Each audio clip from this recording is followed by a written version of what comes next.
We are now going to make our screw retained provisional restoration on the implant that we place in the right central incisor. And we have a PEEK abutment.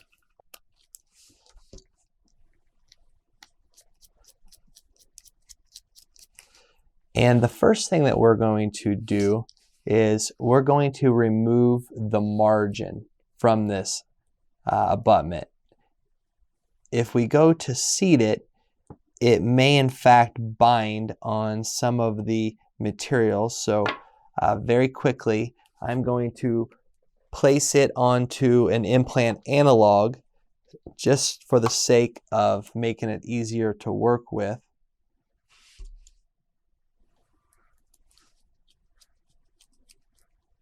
We'll just take an acrylic burr and polish it off.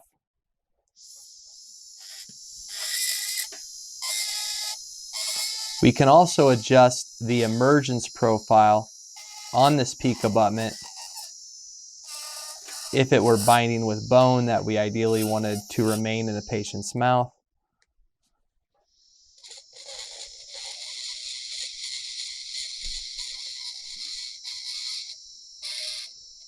And wanted to slightly change the emergence profile slightly. I'm going to take the screw out entirely and just seat it in the hex and evaluate it. We are going to want at least 2 millimeters of material on the incisal edge of our final restoration. And when I evaluate it, that's going to take us down to about the first line. Oftentimes I'll take a pencil and mark it. I can tell very closely how much incisal reduction we want on our temp abutment. I'm just going to remove it. I'm going to go back on to the implant analog and I'll cut it off. I'm going to come in with a cutting disc and take it down to that first line and come back in with our acrylic burr and just clean it up. We'll probably still need to do some lingual reduction, so we'll try it back on, seat it into our hex, and I have a matrices that once we put it in place, you can see that we're slightly hitting where we would ideally like some acrylic material. So we will just come in and reduce it slightly on the model.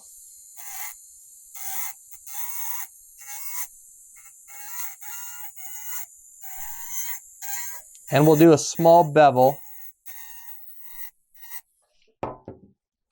to make sure we have clearance and to make sure that's not preventing our matrix from completely seating.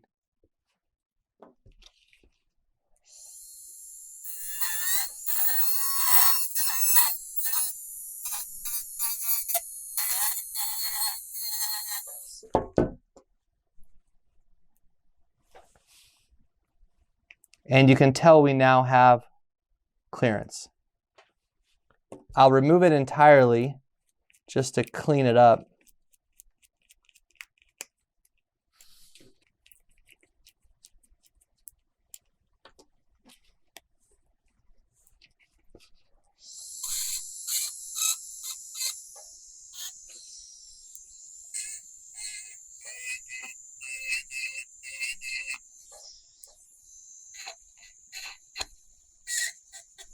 Here's our modification.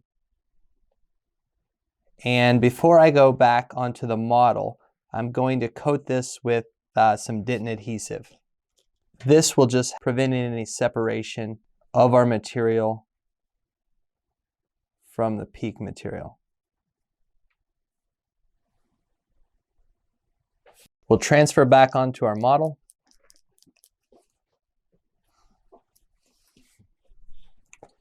Making sure we time it properly so that our bevel is to the lingual.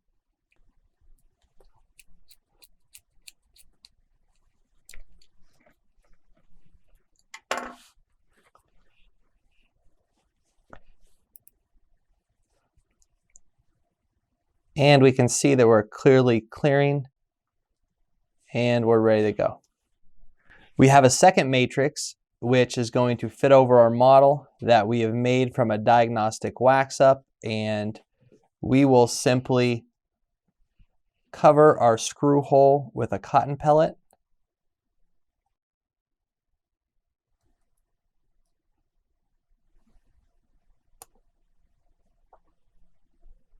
We will load our matrices with our temporary material, trying to keep our tip buried so that we prevent as many bubbles as possible. And then we're only going to let this seat for 2 minutes so that we can quickly get it off and prevent it from getting locked in any undercuts. We'll remove our matrices, and you'll notice that we have filled in well short of our facial gingival margin, which we will fix with some flowable composite here shortly. But very quickly, I'm going to get down to this screw.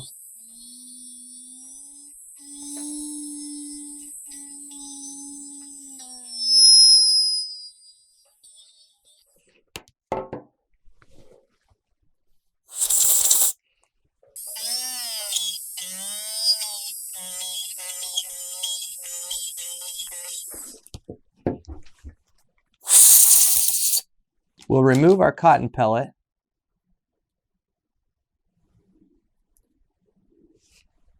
And unscrew our peak abutment and the start of our provisional.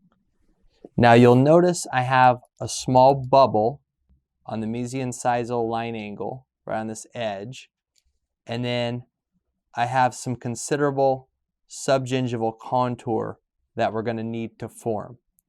So at this point, I like to evaluate what we have.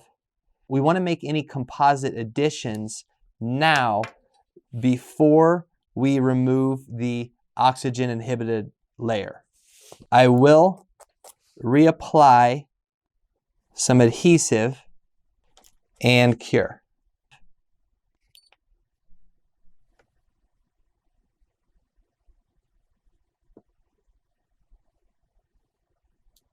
I'll first fix our bubble on our incisal edge,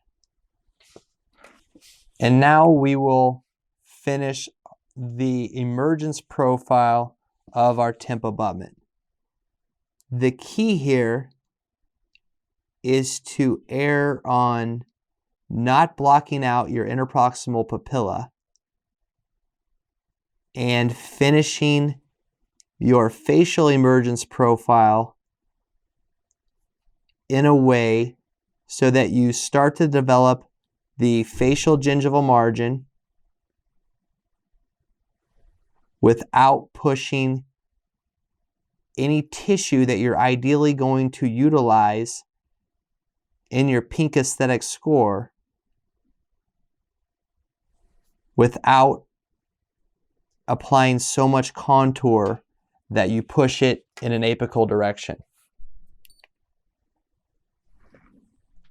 We now have all of our additions.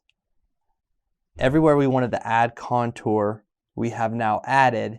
And before we start adjusting our restoration, we are going to want to remove the layer that's going to gum up our acrylic burrs. And so we're going to just take some rubbing alcohol and drop our restoration in. And in just a few minutes, we can now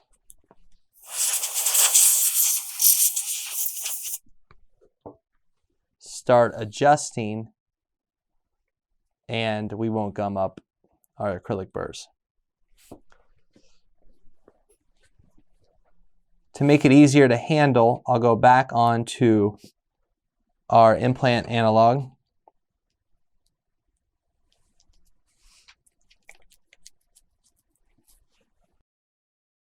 And I'll come in, adjust our contour, making sure I don't eliminate our contact. And you'll see how nicely this material will now carve.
Here is our initial contour.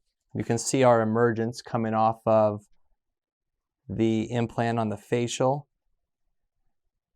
off the lingual. And we'll take it off, try it back on our model, and see what additionally needs to be done.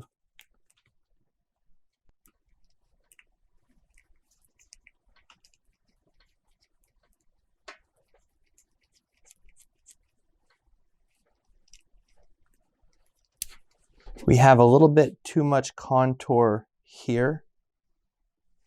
And other than that, a little too much here. So we'll remove that. And we are good to go.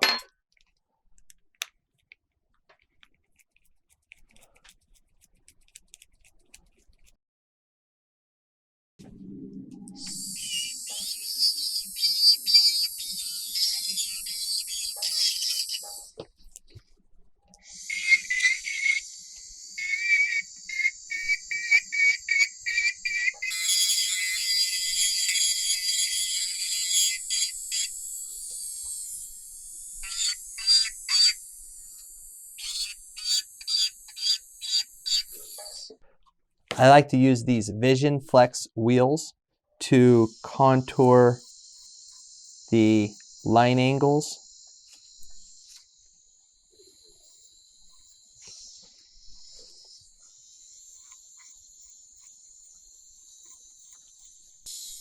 And to polish our facial.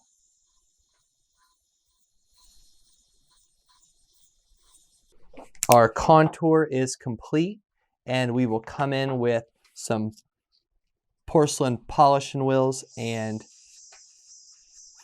finish it off with a very nice, smooth surface.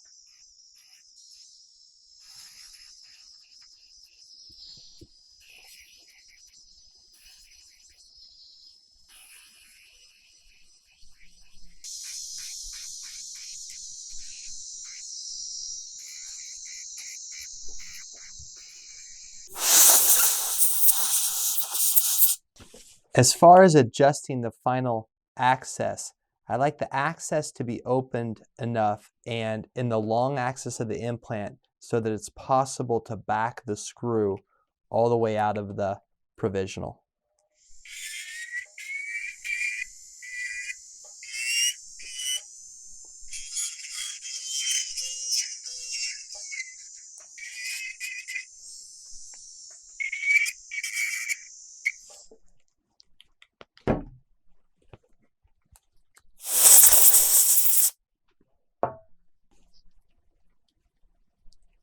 Just like that.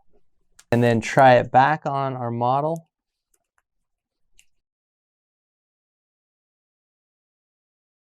Evaluate it.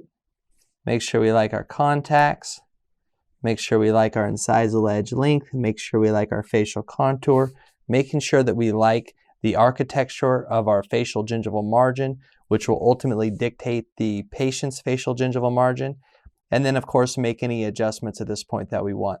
The last thing that I like to do is apply a sealer to our temporary material. We're going to use a material called Optiglaze, and we'll just take a few drops, apply it with a brush,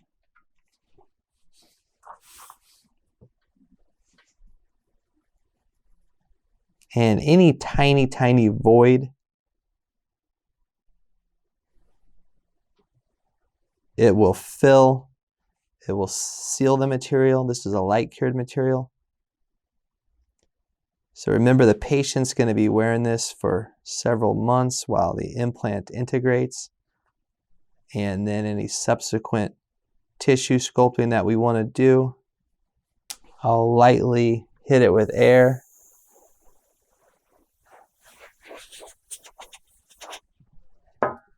And cure. And there is our final contour, polishing, and sealing of our provisional. We made this out of an A2 color so you can see it in contrast to our background here.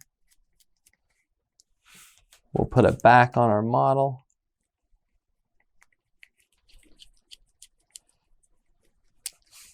Sometimes once you get the glaze on, you can really see if there's anything additional you'd like to do. We would try it in the patient's mouth, adjust as necessary. In the patient's mouth, we would then add our PTFE over the screw access, place flowable composite. I'd do some adentin adhesive before the flowable composite, finish, polish, check occlusion, and we are good to go.